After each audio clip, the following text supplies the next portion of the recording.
So I entered a writing competition that was judged by Max Porter, and I didn't win it. So the question is, can he be trusted to judge the International Booker Prize?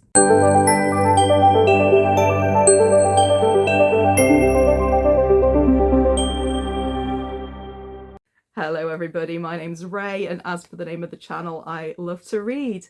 Welcome back everybody. Today they have announced the long list for the International Booker Prize, and I've been having a look through all of the nominations, and there are some interesting books on there. So I decided to make a video just basically taking you through the nominations, and let's decide which ones I'm going to add to my TBR. To be going through them on my computer, so you've got Ray with glasses today. It's not because I'm trying to make myself look more wise and librarianly. It's just so that I can see my computer screen and let you all have a rundown of what the nominees are. There are 13 books on the long list. They are translated from a number of different languages, and some of them I've been having a look through today, and some of them look really interesting. What I'm going to do is I'm going to take you through them one by one. I'm going to read you the synopses as outlined on the Booker website. I'm going to show you the covers, and I'm going to tell you a little bit about what my thoughts are. Before we start, I just want to let you know I do not have any authority at all about any of this. All of these books, apart from one, maybe a couple I've seen on social media, but all of the books that are on this list I've only heard about today. So there's one author on the list of whom I have read a book before. That's Hiromi Kawakami. I already had the book on my radar, but I already have a couple of her books on my shelf that I haven't read yet, so I wasn't going to buy it. But now it's an International Booker Prize nominee, I might be tempted. So I'm just going to run through them in the order that they are on the website. I'm not going to talk you through all the trivia because it's all very well laid out on their website. If you're curious, have a look. Basically, there's 13 books. Most of them are pretty short, which again goes with Max Porter being on the judging panel, heading up the judging panel in fact. His own fiction is usually quite concise and short, quite poetic. We've got Caleb Femi on the judging panel as well. He's a poet. He's written a very good poetry book called Poor. I really appreciated that. It gave you a really insightful look into kind of the culture in inner city London. Fantastic writing. Very emotional, and I think there were some really good pictures in there as well. He's written another book recently about, I should know what it's about. I bought it because the cover was cool. Celebrities, I think, and about fame. So yeah, so he's an exciting guy to have on the panel. The other judges, I've heard of Anton Hur. I think I've got one of his books. He writes speculative fiction, science fiction, I believe. I'm pretty sure I've got one of his on my list, and the other two, their names aren't as familiar to me. So they're Beth Orton and Sana Goyal. An exciting panel, so yeah, check out some of their work if you haven't already. I did enjoy Grief is the Thing with Feathers by Max Porter. That was very much a love letter to Ted Hughes's Crow, and also a meditation on grief and bereavement. And I quite liked Lanny, but some parts of it were better than others. Anyway, I'll stop talking about the judges. I literally just said I am not going to talk about this. I'm not going to give any insight into this. Let's get into the books. So, right, what do we have first? So the first book on the Booker International Longlist 2025 is called The Book of Disappearance, and this is written by an author called Ibtisam Azem and translated by Sinan Antoon from the original Arabic. It looks like it is a story about the Israel and Palestine conflict, written by an author who is Palestinian and based in New York. Okay, so this is the synopsis for the Book of Disappearance, and all of these are taken from the Booker Prize website. So, what if all Palestinians in Israel simply disappeared one day? What would happen next? How would Israelis react? These unsettling questions are posed in Ibtissam Azem's powerfully imaginative novel. Alaa is haunted by his grandmother's memories of being displaced from Jaffa and becoming a refugee in her homeland after the Nakba. Ariel, Alaa's neighbour and friend, is a liberal Zionist critical of the military occupation of the West Bank and Gaza, yet faithful to the project of Israel. When he wakes up one morning to find that all Palestinians have suddenly vanished, Ariel begins searching for clues to the secret of their collective disappearance. That search and Ariel's reactions to it intimately reveal the fissures at the heart of the Palestinian question. Between the stories of Alaa and Ariel are the people of Jaffa and Tel Aviv, cafe patrons, radio commentators, flower cutters, against whose ordinary lives these fissures and questions play out. Spare yet evocative, intensely intelligent in its interplay of perspectives, the Book of Disappearance, which was critically acclaimed in its original Arabic edition, is an unforgettable glimpse into contemporary Palestine as it grapples with both the memory of loss and the loss of memory. I mean, this is going to be a difficult book to talk about, and I'll be very, very interested in reading it. I do have a couple of non-fiction books on the subject of Palestine and Israel. Obviously, the conflict has destroyed thousands and thousands of lives, taken thousands and thousands of lives, and it just absolutely breaks my heart watching it. Literature can be very powerful, like in this way, and using a kind of hypothetical scenario, such as the disappearance of a whole people, a whole culture. I'll be very interested to see how this works, because often with these kind of rhetorical, hypothetical questions and with these hypothetical scenarios, you can explore things in a way that's both fiction and non-fiction at the same time, and in this way fiction can be so powerful. So I would absolutely like to add this one to my TBR, and find out, like I say, what it has to say about the situation. I do feel like my priority should be to read some non-fiction about the situation first. I do have a book called Minor Detail, that is one of the Fitzcarraldo editions, and I'm very much kind of hoping to prioritise that this year. I caught reading about all these heartbreaking conflicts around the world, and just my heart goes out to absolutely everybody who's been affected and who's involved. I can't even imagine what it must be like. So yeah. The second book on the list is On the Calculation of Volume 1, which is written by Solveig Ballet, and translated by Barbara J. Haviland. And this was translated from the Danish.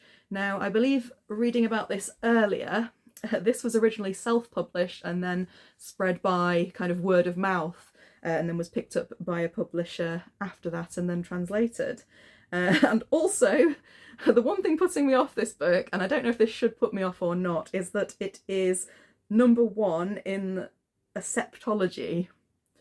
I'm trying to think of other book series that have been septologies, but I can't really think of any other than kind of like Narnia and Harry Potter.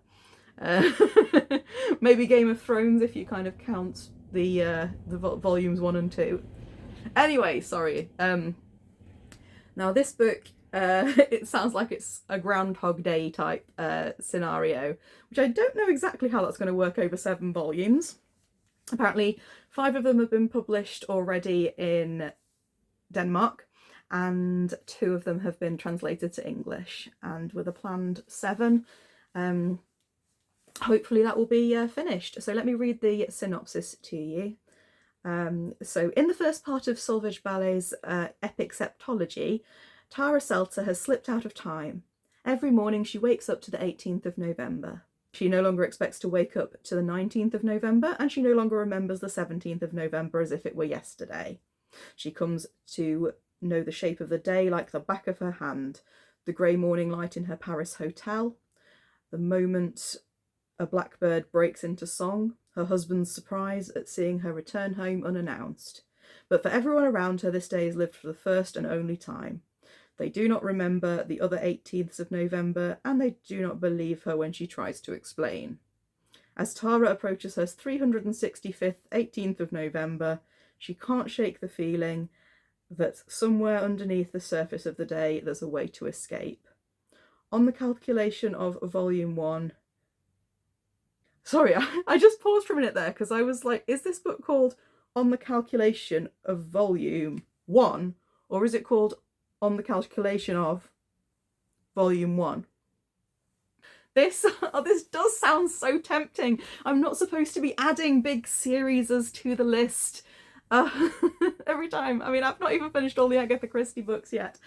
I've not finished all the Robin Hobb books. I've got so much to read. But I mean, they're short. They're under 250 pages, I believe. And having spoken to Lenny, who has also got her own channel, I will tag her in the synopsis. She's the Lennyverse, and yeah, she is very knowledgeable when it comes to kind of literary fiction side of things. And she was saying, she was telling us about what the future holds for the series, and it does sound quite fascinating. And yeah, so again, we've got another book that's taking a concept and hopefully using it to say, well, I don't know if it's going to be philosophical or if it's going to be entertaining. But yeah, fascinating. Yep. So that's 2 on the TBR already. Number 3 is called There's a Monster Behind the Door, and this is by Gaëlle Bellem, translated by Karen Fleetwood and Laetitia Saint-Loubert, and this is from the French language. So in 1980s Réunion, monsters lurk beneath the surface of a vibrant island life, ready to pounce at the slightest disturbance. La Réunion in the 1980s, a place of high unemployment and low expectations, the legacy of post-colonialism. Here a little girl makes a bid for escape from her sadistic parents' reign of terror and turns to school for salvation.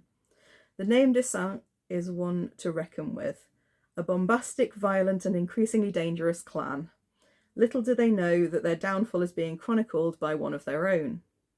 Rich in the history of the island's customs and superstition, and driven by a wild offbeat humour, this picaresque tale manages to satirise the very notion of freedom available in this French territory, and perhaps even the act of writing itself and where it might lead you.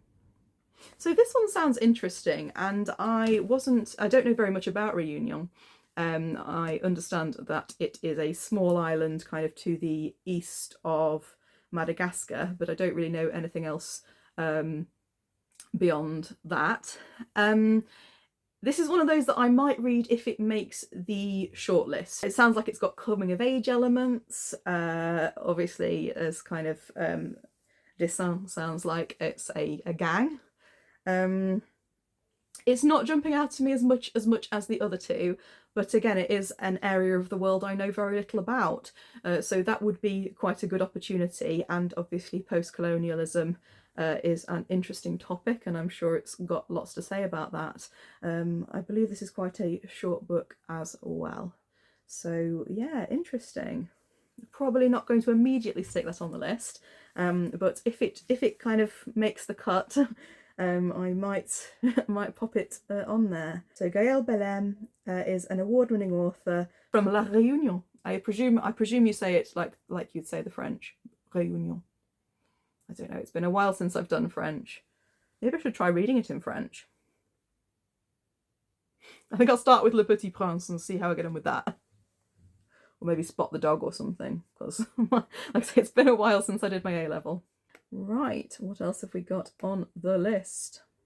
Okay, so the next book on the list is Solenoid by Mircea Cartelescu, and it's translated by Sean Cotter from Romanian. I believe this is the first time Romanian as a language has been on the long list for the International Booker, so This book I read the blurb of earlier, and at first I thought, wow, this is going to be really, really boring. But then by the end of the synopsis, I was like, I need to read this. This is going to be, so this is probably one of the ones I'm most excited about. The synopsis of this one, and this sounds like it's either going to be brilliant and weird and philosophical and brilliant, or it might kind of have House of Leaves vibes, because it does sound like it's got some surreal elements. So Solenoid submerges us in the mundane details of a diarist's life and then spirals into a bizarre existential account of history, philosophy, and mathematics. I think this is why I thought it might be a little bit boring to start off with, because maths and diary, and they actually even say the word mundane. Like, I mean, if you're writing a blurb for a book, you've got to be pretty confident it's going to do well if you're going to stick the word mundane in the first sentence. Anyway, grounded in the reality of communist Romania, the novel grapples with frightening healthcare, the absurdities of the education system, and the struggles of family life while investigating other universes and forking paths. Anyway, yeah, it still hasn't grabbed me. So in a surreal journey like no other, we visit a tuberculosis preventorium, an anti-death protest movement, a society of dream investigators, and a minuscule world of dust mites living on a microscope slide. Combining fiction and history with autobiography, the book is partly based on Carter Rescue's experiences as a teacher. Solenoid searches for escape routes through the alternate dimensions of life and art, as various monstrous realities erupt within the present. This sounds weird, and I'm down for it. I love a book that's like combines all of the different elements and really goes for it. Don't get me wrong, I have been disappointed by things that have kind of made it sound more exciting than it is in the blurb. But there's certainly loads of different elements here that makes me think it might be a philosophical novel with lots of weird stuff going on. Will it all come together in a cohesive whole? I have no idea, but this is definitely on my list, so I just want to read them all. This is the problem, there's so many books out there and so little time. I think one of the brilliant things about things like the International Booker Prize is it gives you a chance to look into some books that you wouldn't necessarily have heard of, and to experience things through different cultures, different kind of lifestyles, different people from all around the world writing in their own languages. And then obviously we get to have access to that through the art of translation. So yeah, it's brilliant, and something that I think everybody should try reading some translated fiction. If it's something you don't do a lot of, give it a go, because you really do get kind of experiences that aren't your own. It's a good thing to do. So that was the first 4. Let's go for number 5. Reservoir Bitches by Dalia de la Cerda, translated by Julia Sanchez and Heather Cleary. Now this one's translated from the Spanish, and I believe it's set in Mexico. And I really, the cover of this book does not appeal to me. I wouldn't have necessarily picked this one up. But I've got to say, the blurb does hold a certain intrigue, and yeah. So, life's a bitch, that's why you've got to rattle her cage even if she's foaming at the mouth. A linked short story collection of gritty streetwise and wickedly funny fiction from Mexico. In the linked stories of Reservoir Bitches, 13 Mexican women prod the bitch that is life as they fight, sew, cheat, cry, and lie their way through their tangled circumstances. From the all-powerful daughter of a cartel boss to the victim of transfemicide, from a house full of spinster seamstresses to a socialite who supports her politician husband by faking indigenous roots, these women spit on their own reduction and invent new ways to survive, telling their stories in bold, unapologetic voices. At once social critique and black comedy, Reservoir Bitches is a raucous debut from one of Mexico's most thrilling new writers. And Dalia de la Cerda is a Mexican writer and activist. this sounds like it's gonna be interesting. Like, obviously from the cover I wouldn't necessarily have gone for it immediately, but what a synopsis. It sounds like there's so many different things going on there, and it sounds like it's a slice of marginalised Mexican life, which is something that I feel would be useful to know more about. It's short story collections aren't my ideal kind of reads. I do tend to prefer fiction in its longer form. The longer the better. If you're getting up to kind of 1400 pages, you've probably gone too far and need to wind it back a little bit. But yeah, it does sound like this is going to be quite subversive. It doesn't sound like the lives that these women lead is going to be the most conventional or pleasant ones, but it sounds like it's showing kind of other qualities like grit and perseverance, and it sounds like there's going to be quite a selection there. So that is, yeah, I want to put that one on the list as well. I want to read all 5 of them so far.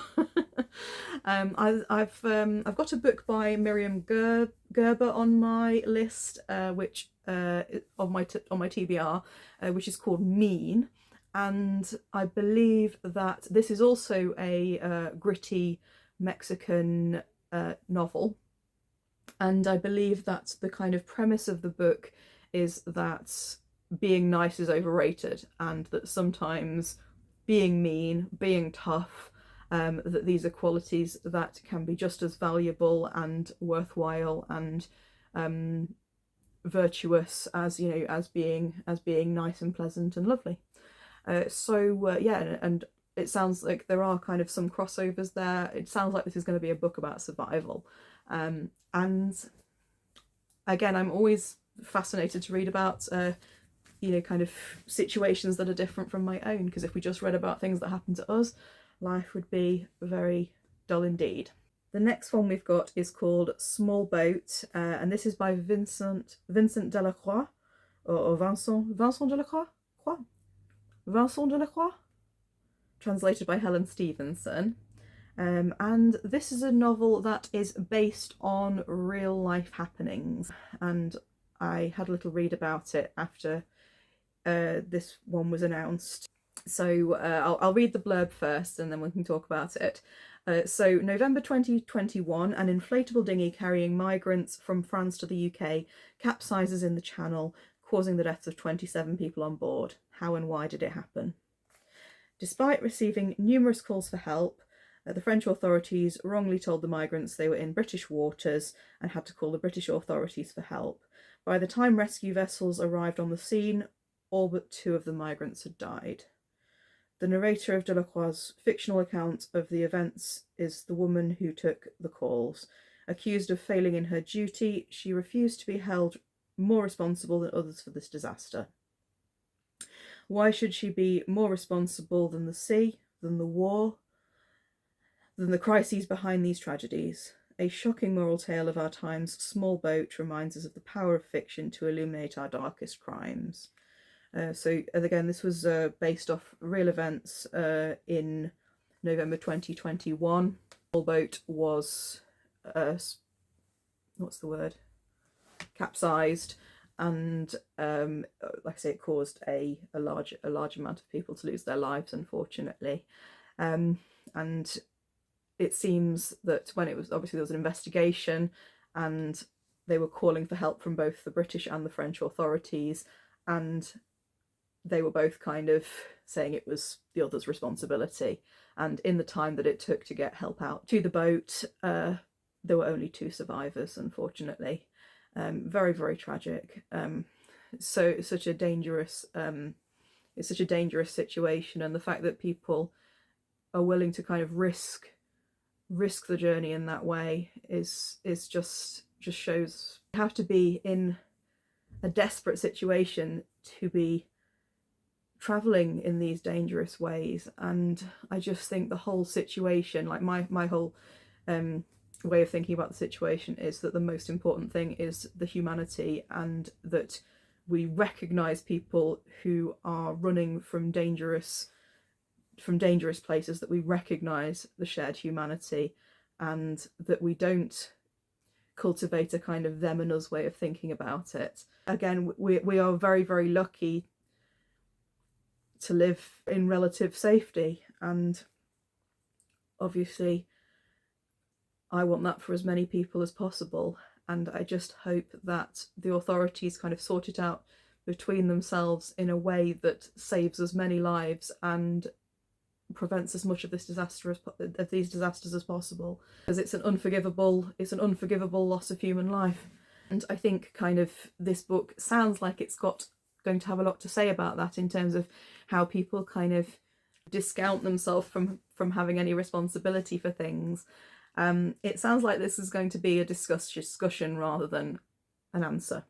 And books like this that raise questions and examine the way that we respond, they've got a lot to say, and I'll be very interested in hearing it. I think it's going to be quite emotional. Let me have a look about the author. So Vincent Delacroix, born in Paris. Vincent Delacroix is a French philosopher and writer.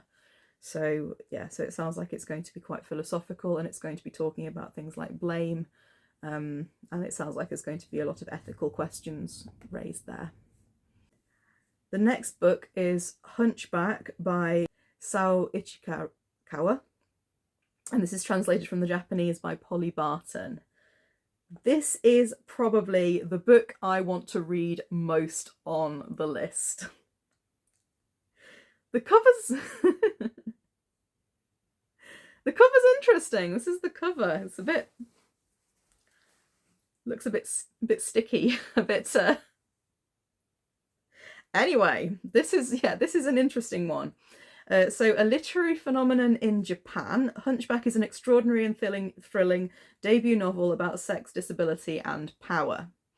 Born with a congenital muscle disorder, Shaka Isawa has severe spine curvature and uses an electric wheelchair to get and ventilator. Within the limits of her care home, her life is lived online. She studies, she tweets indignantly, she posts outrageous stories on an erotica website. One day, a new male carer reveals he has read it all. The sex, the provocation, the dirt. Her response? An indecent proposal. ... Written by the first disabled author to win Japan's most prestigious literary award and acclaimed instantly as one of the most important Japanese novels of the 21st century, Hunchback is an extraordinary, thrilling glimpse into the desire and darkness of a woman placed at humanity's edge. So this sounds fascinating. Let me just have a look. So Sao Ishikawa is a novelist from Japan. It doesn't say much about her. I don't know whether she has a similar disability to the protagonist in her novel. I'm just having a little look here. Yeah, so it says she has congenital myopathy and uses a ventilator and an electric wheelchair. So it might even be an own voices novel. I love to read books that examine sex and sexuality, and you know, sex and sexuality are for everybody, and the you know, if someone's disabled, that doesn't mean that they don't have an active sex life, and this is something that obviously we need more representation for. So I love books about desire. I love books about kind of, you know, what goes on in people's minds, their deepest, darkest thoughts. So this sounds like it's going to be an interesting one. If the carer is behaving in a very unscrupulous way, it's sometimes difficult to know what kind of moral conclusions are going to be drawn until you actually get into the reading. But this is probably number one on my books that I definitely have to read that are on this list. I don't think it's out yet. I think it's out in a few days. Otherwise, I might have picked it up on the way home today while I was sneaking past Waterstones. I didn't buy anything today. I've done good. Just, you know, buddies, if you're watching this, didn't buy any books. Right, yeah, so this one is definitely going to be on my list. The next one is the only book on the list that's by an author I've read something by already. So Under the Eye of the Big Bird by Hiromi Kawakami. This is, and it's translated by Asi Yaneda. This book is the second one that I want to read most, although the more I read about these books, the more I just want to read all of them. You know, the more I kind of find out about them, the more I'm kind of just put them all, add to basket, add to basket. Anyway, so the one I read from her before was called Strange Weather in Tokyo, and it was a nice little understated romance between a younger woman and an older man, who she called Sensei, teacher. And it was sweet. It was sweet, and I enjoyed it. I have the Nakano thrift shop, which is by her, and I think I have another one as well. I've not been known to limit my TBR to one book per author. Anyway, this one looks like it's going to be something completely different. It looks like we're looking dystopia and speculative, which, brilliant, absolutely my sort of thing. So let me read the blurb for you. So, an inventive and immersive speculative novel about a future in which humans are nearing extinction, from the best-selling author of Strange Weather in Tokyo. In the distant future, humans are on the verge of extinction and have settled in small tribes across the planet under the observation and care of the mothers.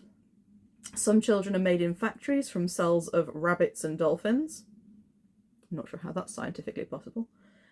Some live by getting nutrients from water and light like plants. The survival of the race depends on the interbreeding of these and other alien beings, but it is far from certain that connection, love, reproduction and evolution will persist among the inhabitants of this faltering new world. Unfolding over geological eons, under the eye of the big bird, is at once an astonishing vision of the end of our species as we know it, and a meditation on the qualities that, for better and worse, make us human. If it wasn't an author I knew, I wouldn't necessarily have picked this up from the cover. It's not, it doesn't usually excite me, but the synopsis sounds interesting. So Hiromi Kawakami was born in Tokyo in 1958 and is one of Japan's most popular contemporary novelists. So, yep, like I said, I've read one of hers before. It was good. It wasn't amazing. I don't, you know, it was simple and and effective and sweet. So, but this sounds like a completely different ballpark. Kids being made out of rabbits. Did I read that right? Kids being made out of rabbits. Philosophical. There's a lot of philosophical novels on this list. Yeah. Interesting.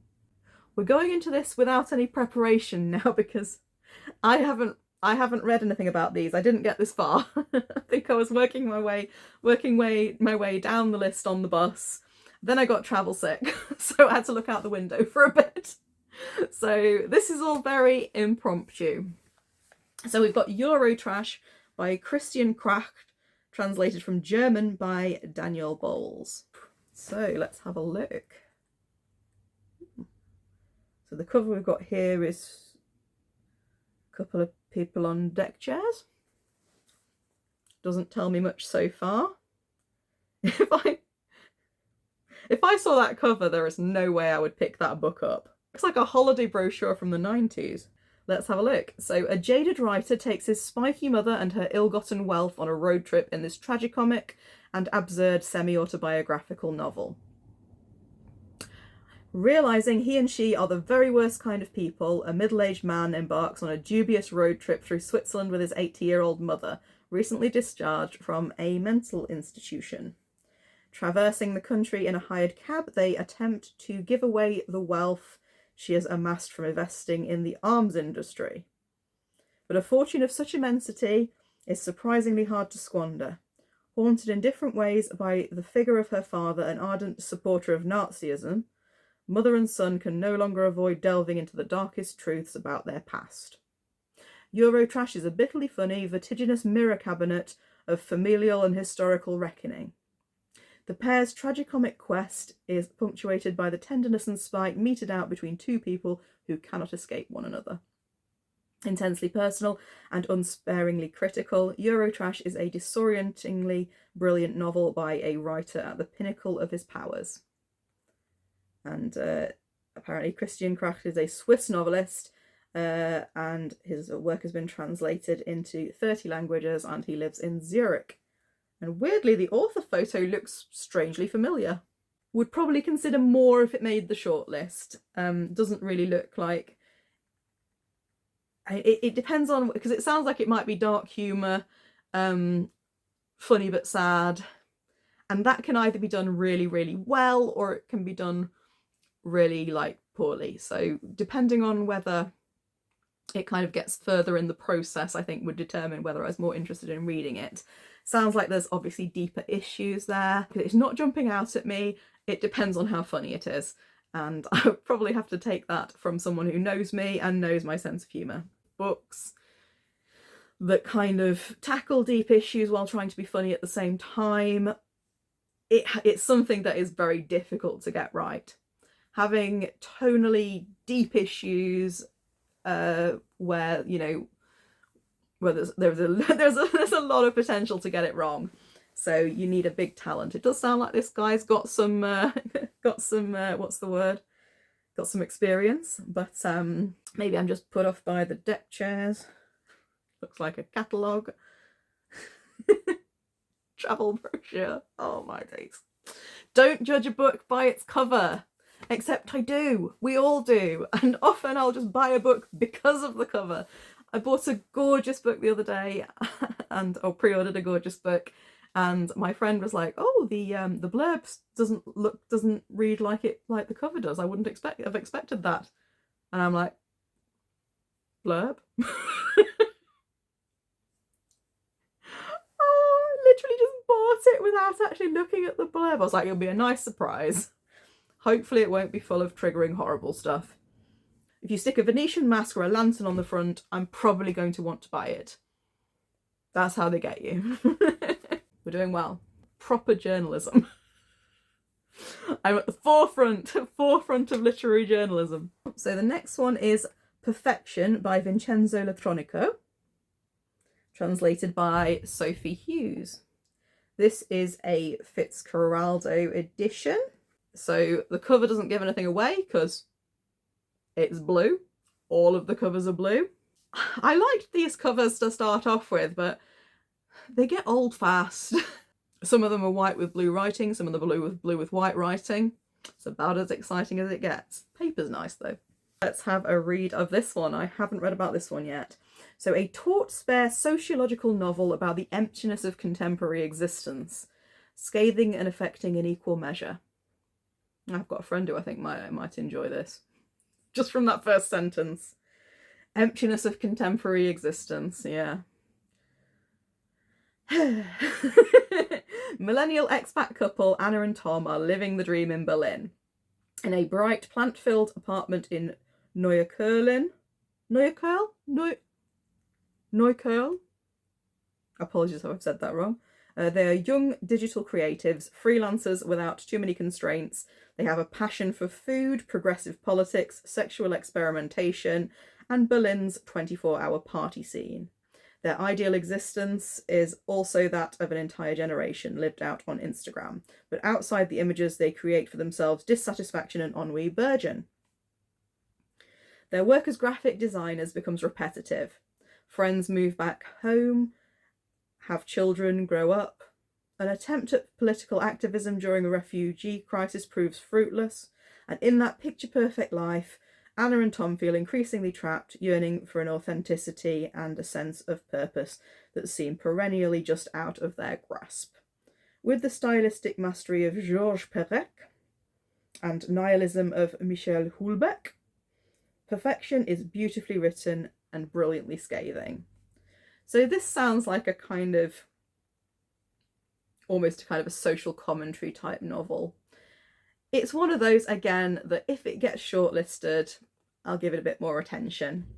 I'm a millennial myself. I'm not living the kind of lifestyle where I'm settled and having children and working full time and, you know, being an adult.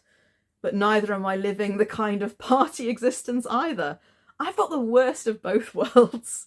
But I don't have the worst of both worlds because I've got lots of books and you know, I'm very, very fortunate to have lovely people around me. I don't feel like I empathise very hard with the party lifestyle either. I'm assuming this is a satire. I don't know how funny it's going to be. Again, it's one of those where I've got so many books to read It's not in my kind of top 5 must read on the list, but yeah, I'm not uninterested. There's been not one of them yet that I've been uninterested in. Like, if you gave me any of these to read, I would happily give them a spin. So the next one is Heart Lamp, written by Banu Mushtaq, translated by Deepa Bhashti. And the original language is Kannada. I don't know if it's pronounced Canada or Kannada. It's not a language I know much about, or anything about for that matter. Let's have a look. And this looks like it's a short story collection set in southern India. Banu Mushtaq is a writer, activist and lawyer in the state of Karnataka, southern India. Yeah, so I'm assuming Kannada is a southern Indian language. So yeah, and apparently this is the first book in this language that's been on the Booker Longlist. So in 12 stories, Banu Mushtaq exquisitely captures the everyday lives of women and girls in Muslim communities in southern India. Published originally in the Kannada language between 1990 and 2023, praised for their dry and gentle humour, these portraits of family and community tensions testify to Mushtaq's years as a journalist and lawyer, in which she tirelessly championed women's rights and protested all forms of caste and religious oppression. Written in a style at once witty, vivid, colloquial, moving and excoriating, it's in her characters. The sparky children, the audacious grandmothers, the buffoonish Mulvies and thug brothers, the oft hapless husbands, and the mothers above all, surviving their feelings at great cost. That Mushtaq emerges as an astonishing writer and observer of human nature, building disconcerting emotional heights out of a rich spoken style. Her opus has garnered both censure from conservative quarters as well as India's most prestigious literary awards. This is a collection sure to be read for years to come. So it sounds like this wasn't originally published as a single work, but collects her stories and writings, over a career. Like I say, looking at the cover, it doesn't really jump out at me. I do like the title, Heart Lamp, but the author interests me and I'd like to know more about her and find out about her writings. It sounds like it's going to be quite a gentle book. Obviously, politically progressive from what it sounds like, but quite gentle in tone. So yeah, no, I'd be interested to read that. Like I say, it's one that I'd be even more interested in if it gets shortlisted. Another interesting contender. 2 more to go. So we have On a Woman's Madness. I'm smiling because I formed a book club with my mum and one other person. Hello if you're watching, hi. And after we'd read a few books together, we realised that literally all of our books were about kind of women having mental breakdowns and behaving in erratic ways. So that had become kind of a theme. So yeah, we decided we're not going to read any more. Although we inevitably come back to it. But yeah, we've been reading a lot of books about people going off, women going off the rails in various interesting ways. So we've read some good books, to be fair. Anyway, so this was written by Astrid Römer and it's translated by Lucy Scott, and this is from the Dutch language. So this classic of queer literature, as electrifying today as it was when it first appeared in 1982, tells the story of a courageous black woman trying to live a life of her choosing. When Nernka's abusive husband of just 9 days refuses her request for divorce, she flees her hometown in Suriname on South America's tropical northeastern coast for the capital city of Paramaribo. Unsettled and unsupported, her life in this new place is illuminated by romance and new freedoms, but also forever haunted by her past and society's expectations.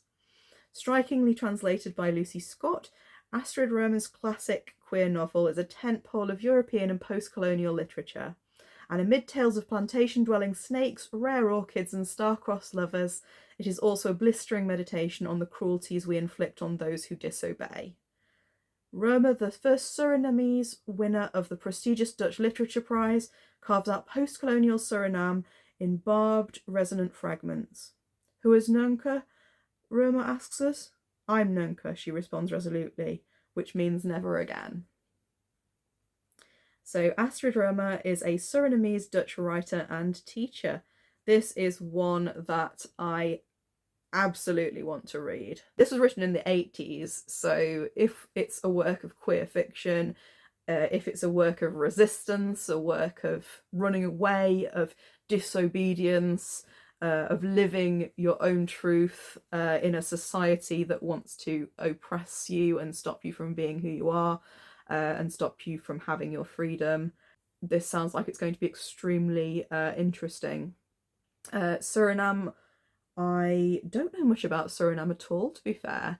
I believe it's on the South American continent, and as one of my little projects over the next kind of 10 years is to read a book from every country in the world. This is going to take a very, very long time, but it's just a general kind of wanting to broaden my horizons and understanding of the world. This sounds like it's going to be a very, very interesting book to get on the list. And finally, we have A Leopard Skin Hat by Anne Sayre, translated by Mark Hutchinson from French. Neither the title nor the cover appeal to me. Let's see if you can win me over with the blurb. The story of an intense friendship between the narrator and his close childhood friend Fanny, who suffers from profound psychological disorders. Hailed in Le Point as a masterpiece of simplicity, emotion and elegance, A Leopard Skin Hat may be Anne Sayre's most moving novel yet. A series of short scenes paints the portrait of a strong-willed and tormented young woman battling many demons, and of the narrator's loving and anguished attachment to her.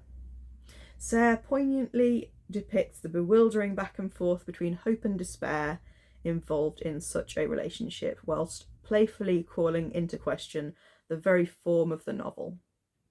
Written in the aftermath of the death of the author's little sister, A Leopard Skin Hat is both the celebration of a tragically foreshortened life and a valedictory farewell, written in Anne Sayre's signature style.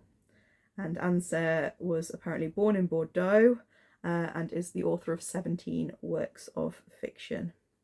It sounds like it's likely to be very moving. It sounds like it's going to have themes of mental health there, themes of fighting one's demons, and the fact that they're talking about the fact that it was written in the aftermath of the author's younger sister, that sort of suggests to me that there might be auto-fiction elements in there. I have a lot of books on my TBR with similar kind of themes, so that of kind of mental health and various kind of psychological illnesses, and obviously this one's not immediately jumping out at me as a must read it immediately, but again it's one of those that if it makes it to the shortlist I will have another look again at it. It sounds, yeah, I've not read a lot of French literature, to be fair. I've read a couple. There was one, I think I've read a book called The Reader on the 627. I don't remember much about it. I think someone falls in love with a toilet attendant, I think. I don't remember much about it, to be honest. So yeah, I'd be open to trying some more French literature. Again, if I was going to read it in French, I'd probably need to bone up on my language skills. Every single one of these books sounds interesting. Every single one of them sounds like something I would be happy to read.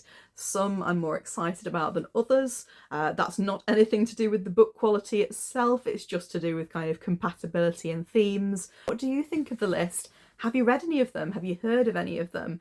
My understanding is that 11 of these books are from independent publishers, so they might not be from the big publishing houses. They might not be ones that are mainstream. So maybe you've not heard of any of them either. The one I would like to read the most is probably Hunchback.